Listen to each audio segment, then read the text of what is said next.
Constantino. Qué huele. Pound for pound.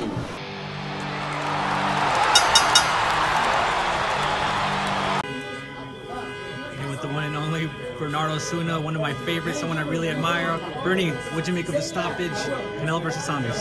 Hey, Tino, it was a solid performance from Saul Canelo Alvarez. I thought that, he answered the question that everybody had. How much has he improved since the Floyd Mayweather-Erislandy Lara fights? Because those are the guys that gave him trouble, those mobile fighters, and he never even allowed Billy Joe Saunders to get into on his bike and start moving from the get-go. He went at him, very, very controlled pace, and he never, around round 5, I think he got a little bit, anxious, and Eddie was able to, settle him down. But then when it came to the stoppage, it was a beautiful uppercut that immediately when he connected, I saw the eye blow up, and then he landed a body shot. And just the demeanor of Billy Joe Saunders, he was done at that point. And when he went back to the corner, I figured he might give himself a chance to come out. And I think between the pain and if it is a broken orbital bone, then, fair play to him. He's at the hospital. But I think he just didn't want to become a highlight reel knockout, which is what it would have happened to him if he was to come out for round number 9 with a closed eye. What do you make of the fact that I saw on Twitter someone said if you're going to beat Canelo, you have to do everything right, basically have a perfect night because he's that good. And I spoke to Chavez Sr. He says he's in his prime. Nobody beats him right now. He's 30 years old. He's 15 years in the game, and he's still getting better. He's still improving. He's still learning, and he's got a great corner in Eddie Reynoso, who they have this relationship with one another. It's like a brotherhood. They trust implicitly in one another. And Eddie just knows what buttons to press with Canelo. And, I think that combination is impressive. I think Julio Cesar Chavez is right. He is in his prime. He's still got another 5 years to go. And the sky's the limit. But, yeah, you do have to have a perfect fight against Canelo to beat this version of Canelo because of the improvement, because of the evolution we've seen over the years. And I was one of those guys that, I didn't have him pound for pound up until probably 2-3 fights ago. And I had him up top 3, but I just think his last run of fights without the Yildirim fight, that doesn't even count. But when you go back to the 2 Triple G fights, those were the hardest 24 rounds of his career.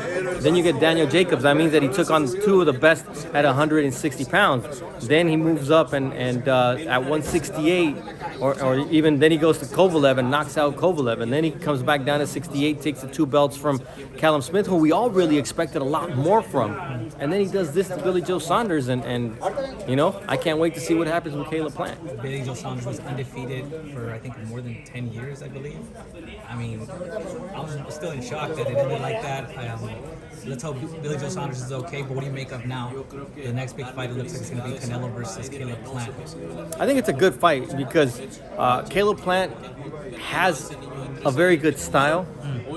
He's got some really good skills, but he hasn't been tested. The same questions we have of Billy Joe Saunders is when he steps into an arena that now has 70,000 fans, and we've seen how fighters, it happened with Mike Tyson. It happened with Manny Pacquiao. It happened with Floyd Mayweather. All of a sudden, when you step onto the big scene and you're the B-side and the other guy has everything going for him, it's hard to overcome.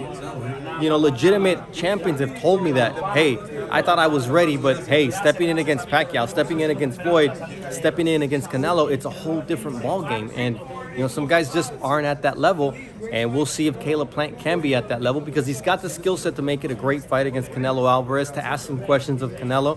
I just think when you look at the strength physically and mentally of Canelo Alvarez, just his discipline inside and outside of the ring, I think it just makes for a fighting machine right now.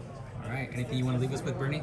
No, just, it was a privilege to be here. It was great to get to a sense of normalcy. I've been in a bubble before for weeks on end, and the fights were great. And to come out here to Texas and to have 73,000 fans, yelling, screaming, and enjoying the beauty of sports, it was just really nice to get back to a sense of normalcy, a new normal, obviously, but to have fans out here, this is what it's all about. Thank you, Bernardo Osuna. Where can we follow you on social media? Osuna ESPN on Instagram, and that's my Twitter, and Osuna.Bernardo on Instagram. Follow him. That's my man right here. Gotcha, brother. Thank you. Constantino Garcia here for Little Giant Boxing. Make sure you guys subscribe and follow me on social media at Constantino Garcia.